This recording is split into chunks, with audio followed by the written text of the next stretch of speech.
En este nuevo video del Centro de Estudios Cívicos de Córdoba, queremos referirnos a un tema que ha sido motivo de debate desde hace pocos años en Europa por la obra que han publicado Dreher y Senior, dos autores que paralelamente han propuesto el modelo de las comunidades monacales sintetizado en la expresión la opción Benito, para que los católicos de hoy abandonen el mundo refugiándose en pequeñas comunidades, para restaurar el orden cristiano desde abajo, ya que consideran que no puede ahora pretenderse restaurarlo desde arriba, debido a que el nivel político es dominado por el enemigo del cristianismo. Para este breve comentario hemos consultado varios artículos publicados en España por la revista Verbo en el año 2019, que nos sirven de guía para encuadrar este análisis.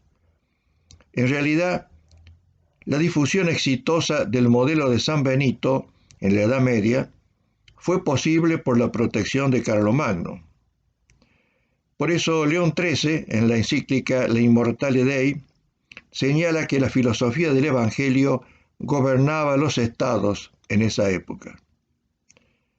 Pero al margen de eso, en cualquier circunstancia, renunciar a la política es siempre un dislate para nosotros, porque conduce a atomizar la comunidad en un archipiélago de sectas, con una vida social artificial basada en la voluntad de algunas familias.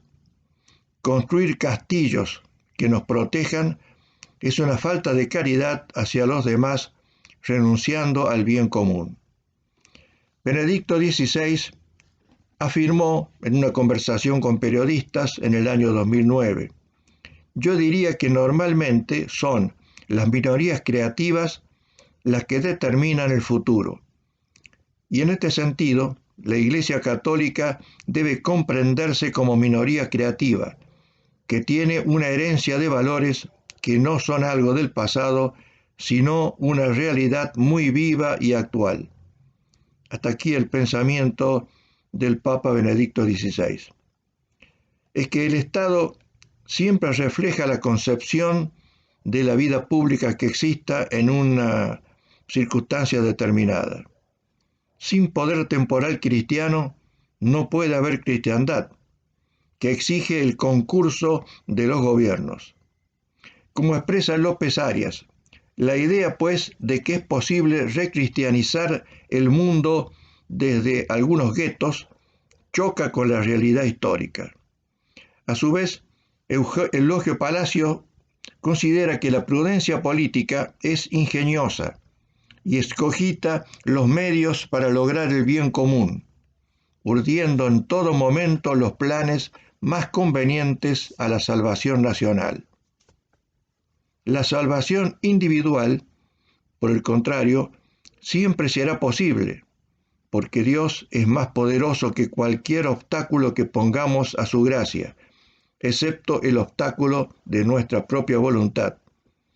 Pero Él nos creó de otra forma, nos hizo seres sociales y hemos de respetar los modos naturales de transmisión de la fe y de la cultura, y construir un mundo en el que la gracia influya sobre la humanidad a través de sus canales ordinarios, los sacramentos, que son los cimientos de la comunidad política.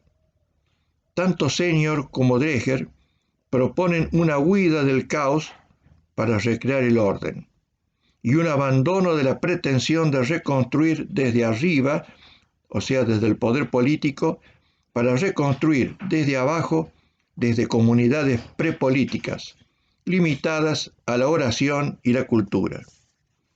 Proponen convertir la casa en un monasterio, vivir cerca o junto a otros miembros de la comunidad, aprovechar los contactos de la iglesia, sacar a los hijos de la escuela pública y construir escuelas donde educarlos o educarlos en casa. Esto último se ha extendido bastante en nuestro país a través de lo que se llama el homeschooling. Padres que se ponen de acuerdo entre de varias familias para educar a sus hijos en sus propias casas, generalmente con apoyo de algunos docentes, y logrando luego revalidar esos conocimientos a través de algún convenio con una escuela, generalmente extranjera, para legalizar los títulos. Dreher, en la presentación de su libro en Valencia, dijo que llamaba opción benedictina a la elección que debemos hacer los cristianos si queremos mantener nuestra fe en esta era de oscuridad. Los cristianos de hoy deberíamos, considerar este autor, considerarnos exiliados y desarrollar formas de vida que mantengan viva la fe durante esta larga prueba a la que la Iglesia ahora está sometida. Este abandono del espacio político y del combate del cristiano en el mundo no es solo una fuga física, sino una fuga espiritual. Es una decisión que concierne a toda la persona, a su modo de asociarse con los demás y a la Iglesia entera. Santo Tomás decía que a nuestra patria, hacia la tierra en la que hemos nacido, se le debe honor, reverencia, ayuda, defensa, en cuanto que es, en cierto sentido, principio de nuestro ser, educación y gobierno. Nos proporciona multitud de elementos necesarios para el desarrollo de nuestro ser. Abandonarla entonces, y más en tiempo de confusión y dificultades, es lo que los clásicos llamaban traición. Alejarse de la patria en busca de otra constituye lo que Santo Tomás resume con la frase latina: ubi bene, ibi patria. Donde me siento bien, esa es mi patria. Concepto que en la práctica están atrayendo a muchos jóvenes argentinos que abandonan nuestro país con la intención de radicarse en otro y desarrollar allí el resto de su existencia. Es muy difícil entender cómo un argentino formado en esta cultura, en estas costumbres, pueda sentirse cómodo y considerar patria a Australia, a Japón, a Nueva Zelanda, incluso a Estados Unidos.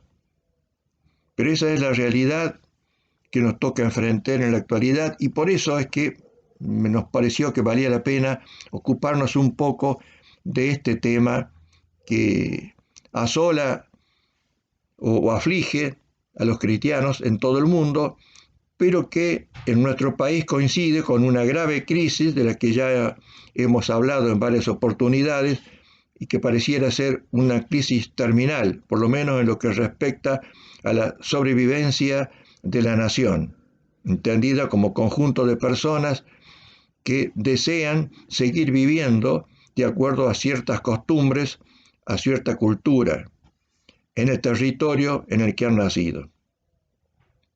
Apartarse de la patria en busca de otra, entonces, es una traición. Este desarraigo engendra un alejamiento progresivo de la tradición, que da estabilidad a nuestras existencias, crea arraigo, que engendra sanas costumbres, y éstas cristalizan en saludables instituciones, adaptadas precisamente a la personalidad social de nuestro ser histórico. Si se abandona la tradición, que es el aglutinante de las personas, pasa a ser la voluntad humana o el contrato entre algunas personas o familia, el norte que nos convoca. En el contexto contemporáneo, marcado por la decadencia de las instituciones y de la cultura, se hace muy fuerte la tentación de sostener las tesis fideístas que promueven el abandono de lo político, presentado como causa del mal o como totalmente irrecuperable. Simultáneamente, la tentación naturalista está también presente. Dos aspectos, entonces, o dos defectos opuestos, revelan las vacilaciones doctrinales actuales, a las que estamos sometidos de alguna manera también los cristianos.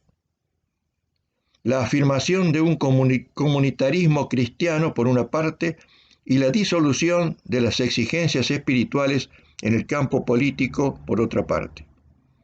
En ambos casos, el sentido exacto y mesurado de la mediación política como finalidad intermedia y necesaria del hombre, fundada sobre la naturaleza de las cosas, se ve afectada de manera perniciosa.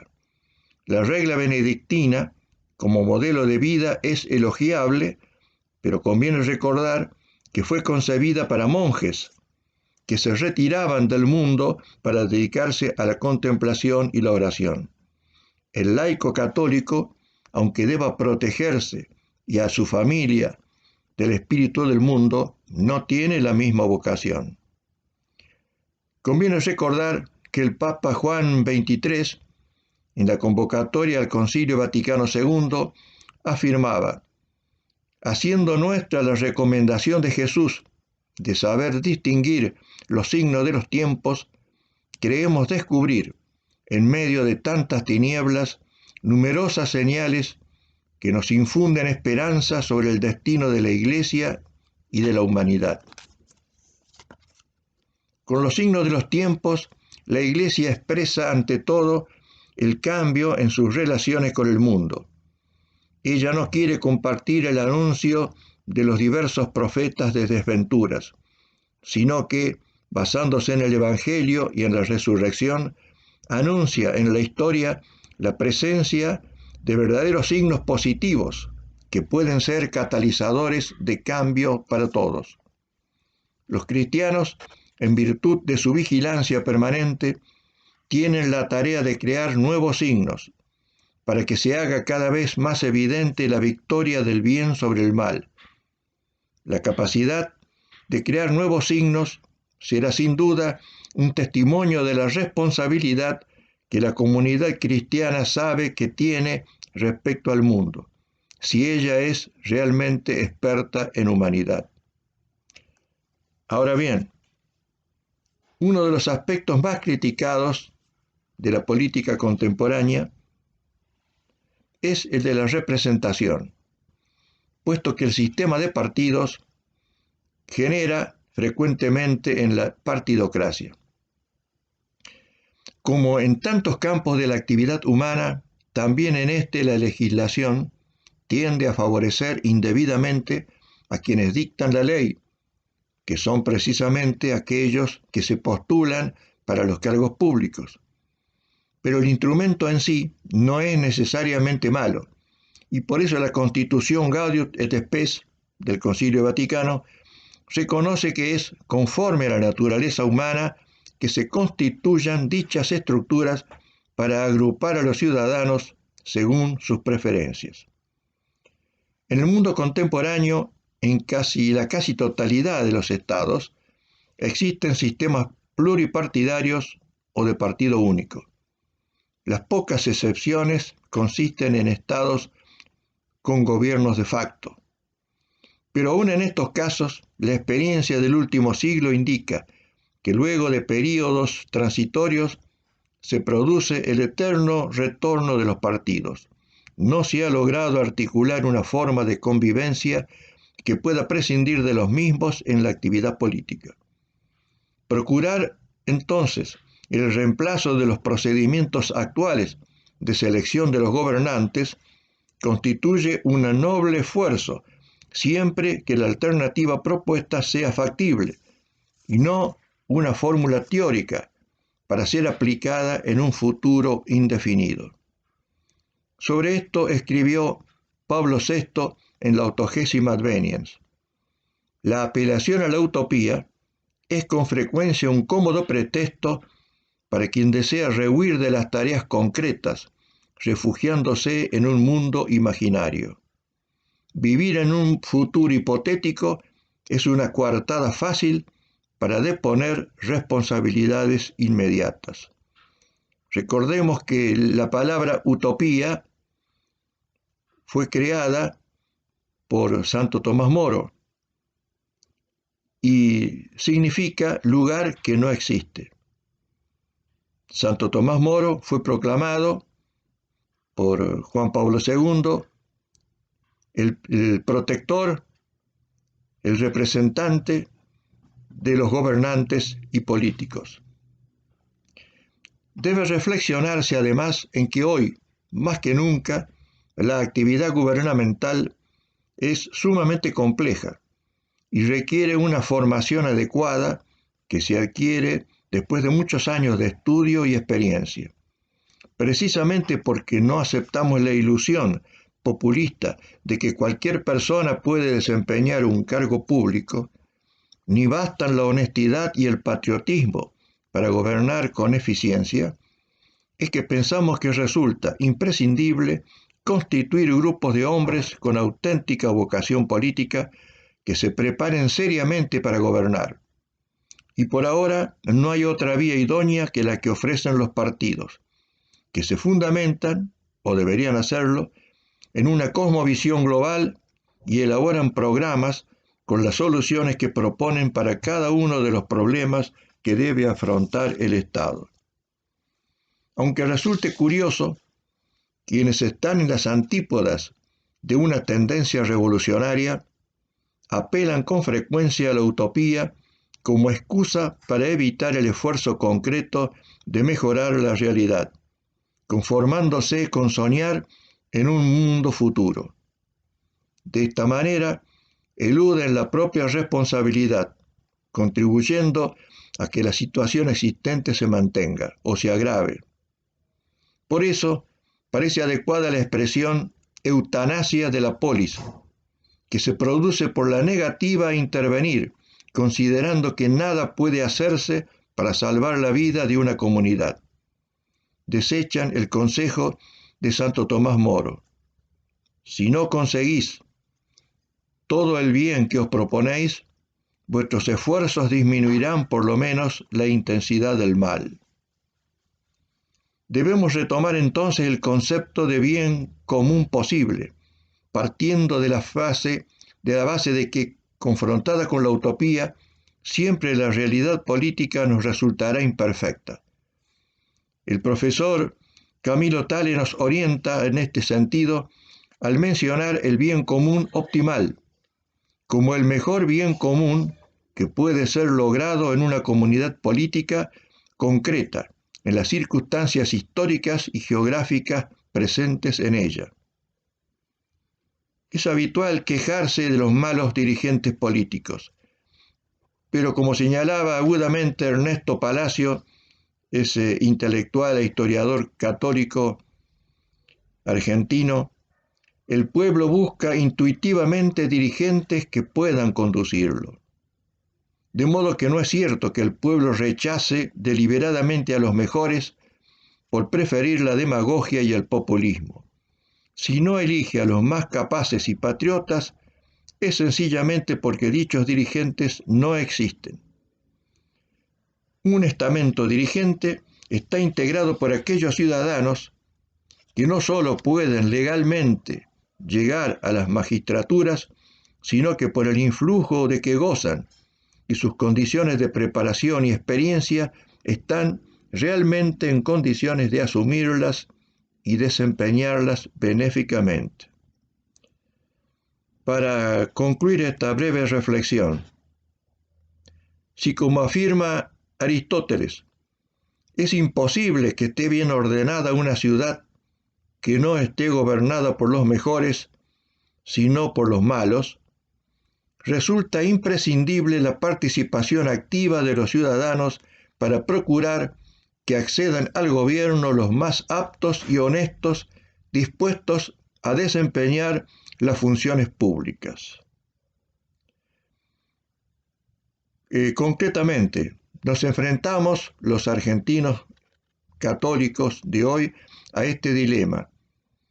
O creemos en la opción Benito y nos retiramos de toda actividad social procurando salvar nuestras vidas físicas y espirituales, recluyéndonos en pequeños monasterios o aldeas fabricadas artificialmente, o nos decidimos a participar activamente en la vida pública, procurando el mejoramiento constante de lo que existe. De esta manera, hemos concluido esta reflexión y próximamente seguiremos ocupándonos de temas que nos interesan especialmente a los argentinos católicos en esta época. Muchas gracias por la atención y será hasta el próximo encuentro.